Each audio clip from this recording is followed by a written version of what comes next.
So it's good to see everybody. You know, we don't always get an opportunity to sit down and talk and trade notes, and we're here in Rhode Island for a Region 1 educational conference, and just happens to be at a time in which is very interesting. A lot going on politically. There's a lot going on in different states and different initiatives across different states, and this gives us a chance to kind of talk about those differences and the kinds of activities that are going on in this country right now. Very interesting campaign season, wouldn't you agree, Ed? Absolutely. Being from Ohio, it's been very interesting to say the least. Ohio is known as the bellwether for the country, and this past cycle has been no different. Yeah, I see that, and I know. We were talking a little bit earlier in Michigan and how, from working people's perspective, it just keeps getting tougher and tougher, and the state legislature has been taking on a more aggressive role in limiting people's voices. And isn't there a new bill that's been recently passed in Michigan that kind of outlays how tough things have been getting? There is, Jim.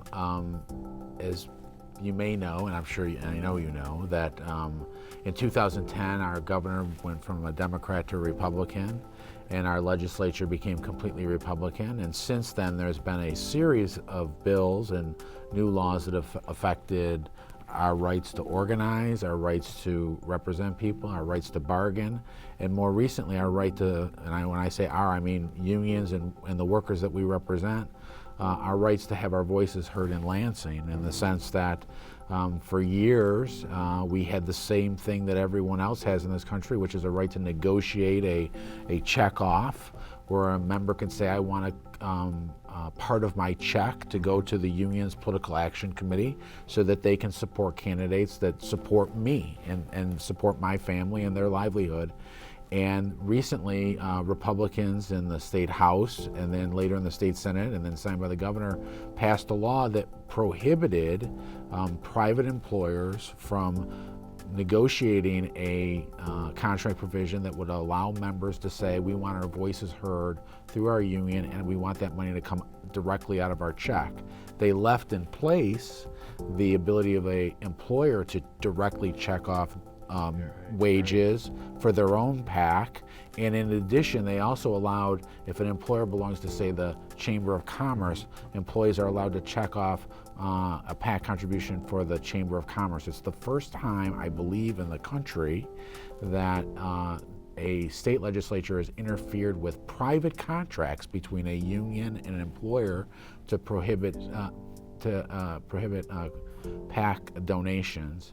And it's being challenged right now in federal court, and we're hopeful that we'll get that overturned. And the landscape that created all this, particularly, Michigan, they weren't in 2010.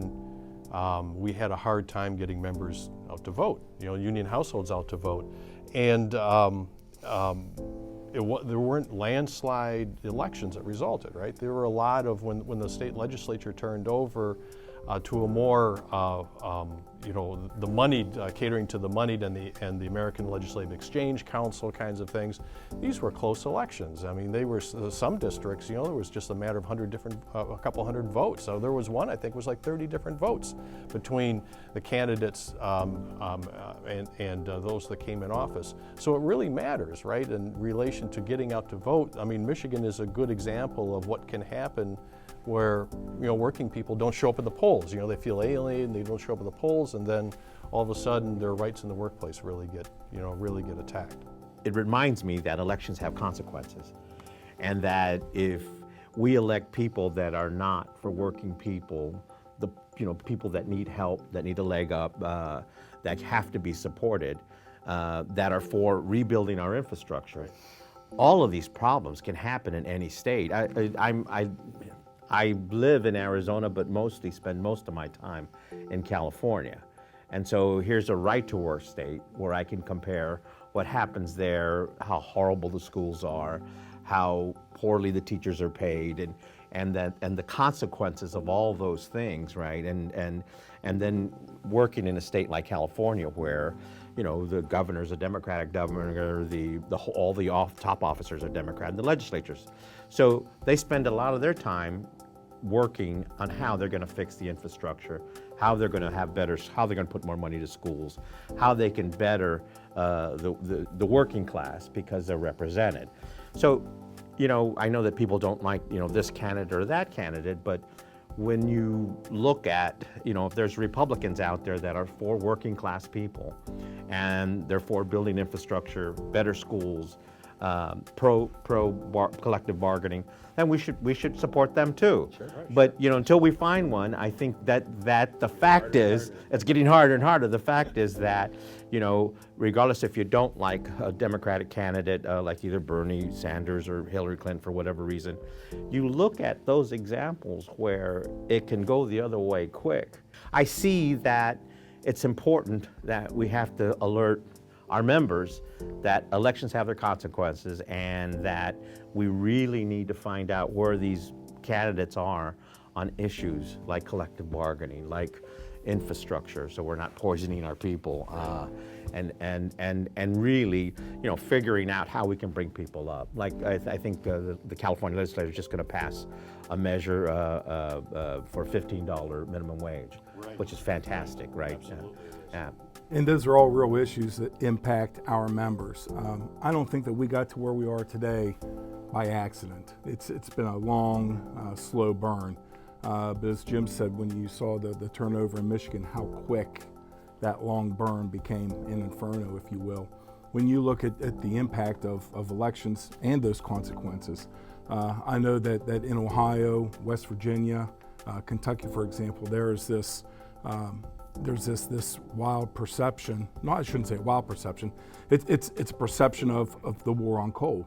Yet some of our own members forget the impact of markets, and the markets, the natural gas, the Marcellus Utica shale boom, some of those other issues that are really playing into the issues that we're faced with. And back to what they did in California, what a great program. Cleaned up the environment, helped the environment, created jobs. Instead of attacking workers, they worked together, and it was a win-win. You make a good point on the issue of the markets, what's going on right now with the transition in the energy industry, and we all know that energy is something that's globally, under the spotlight right now, and it seems like continuing to be more and more discussion about that, how the energy industry is changing, what that means in relation to impact on wages and impact on weather events and all that other kind of thing. Yeah, and it's been well documented as far as the cases of market manipulation. Again, it's been well documented, it's market conditions, but I think that once you look at the end result, that's why it's so important for us to get a true just transition plan for these affected communities and for these affected workers.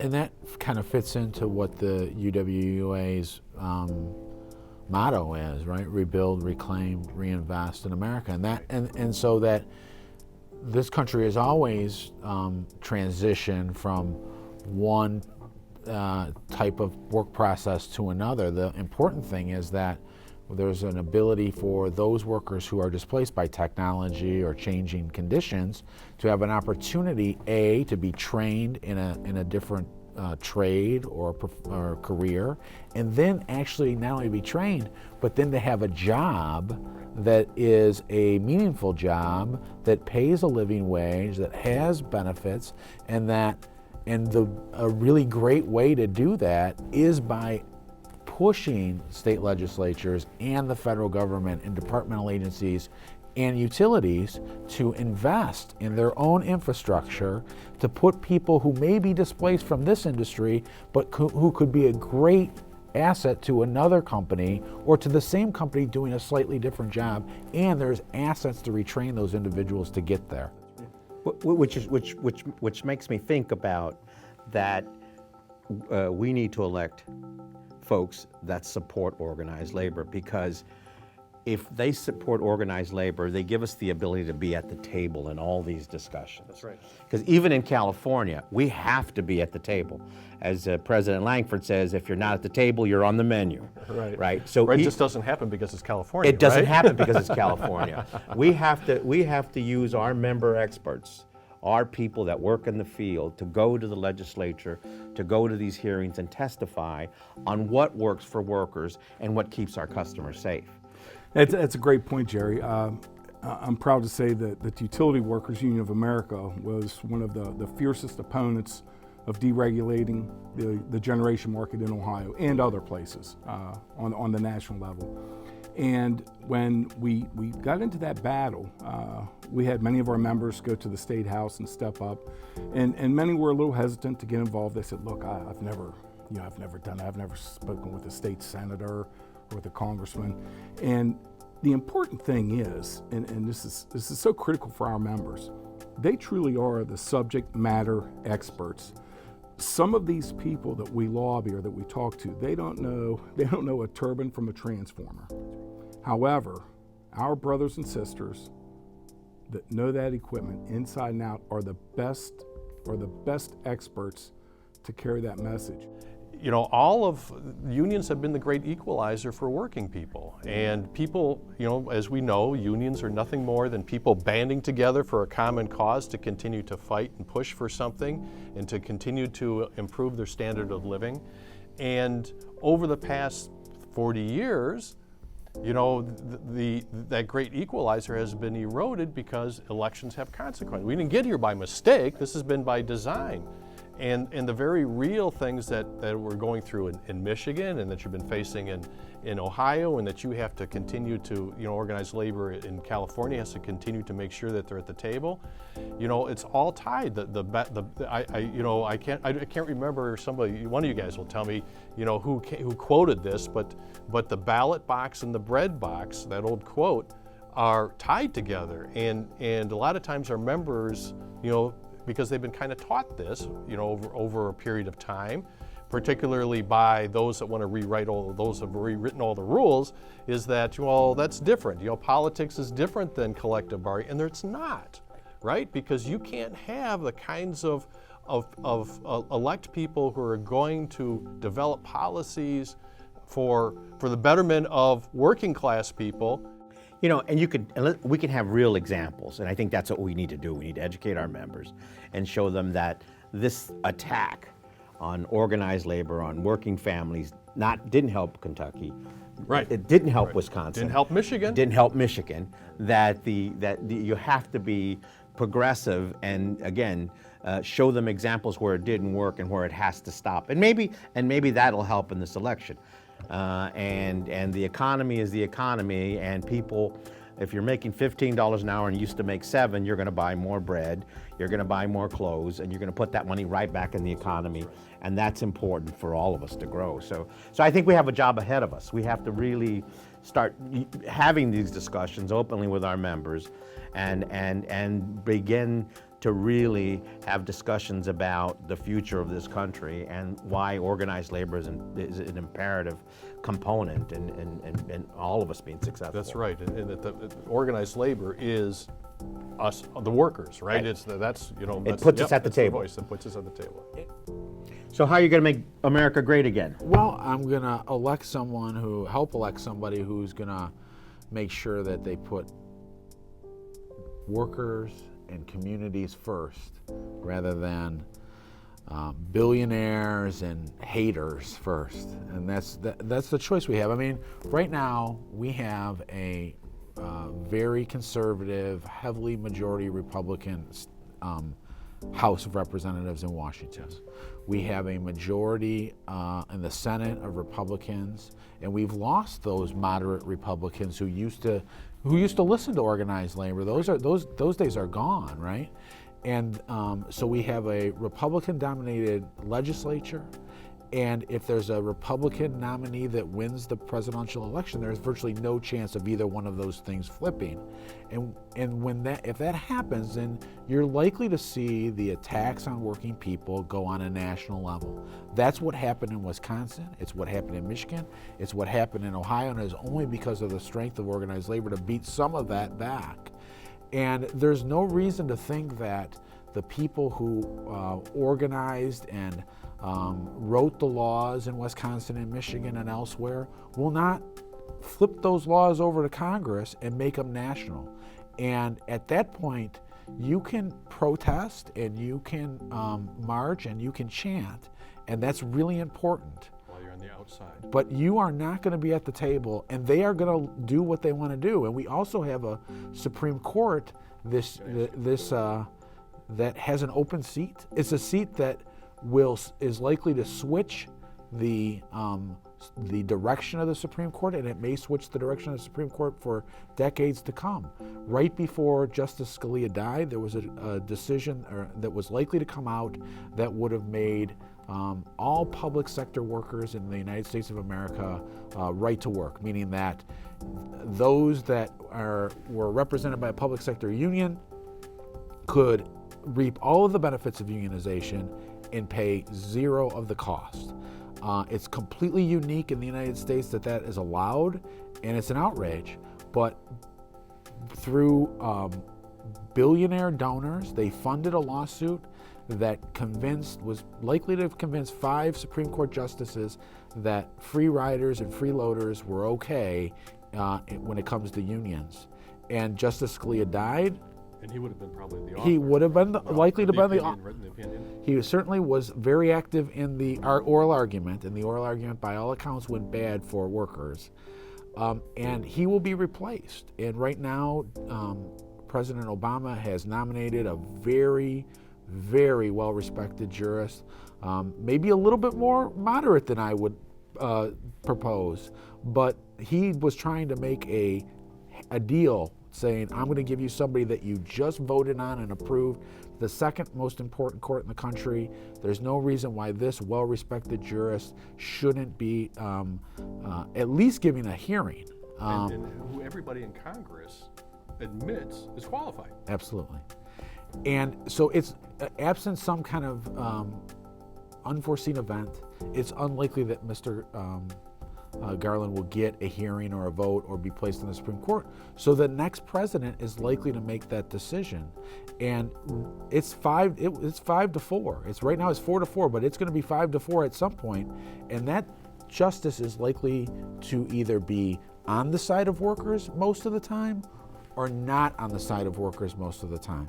And that can happen in many different ways. It can happen as it relates to collective bargaining rights, but it also can happen as it relates to OSHA requirements. It can happen as it relates to voting rights. Right. It can happen as it relates to campaign finance actions where billionaires can give dark money to fund people for their interest alone, and while workers' voices are shut out. And so we're at a crossroads here. I mean, we're electing a president every 4 years, it's the most important election. But I don't ever remember a time where the Supreme Court had the deciding vote on the ballot. That's correct. And that vote is going to have a ripple effect well beyond who sits in that Oval Office for 4 years or for 8 years. And in my mind, that vote on the Supreme Court is incredibly important to UWUA members. And what scares me about Trump is that he flip-flops on everything. He's going to tell people what they want to hear to try to get elected, right? And that's imperative that we communicate to our members. They've got to look at the issues that they're talking about, and if they impact them negatively in any way, then they have to go the other way and vote for a candidate that's not going to attack working people, the safety of our communities, our food, our water, and it's going to try to bring everybody up as much as possible. The problem is, he says, I mean, he's going to be incredibly back and forth dynamic like that, and he'll say anything he needs to say in front of that audience, and then say a complete opposite based on who the next group audience is, and all through that, there's always people in which he points out as the problem. Right. Got to blame somebody. Yeah. And throughout history, we've seen leaders blaming a group of That's people right. or blaming somebody in order to get their way, and that's always turned. History has showed us it's been disastrous. yeah, it that's never right. works. Never works. So we have a lot of work to do, Yep, we gentlemen. do.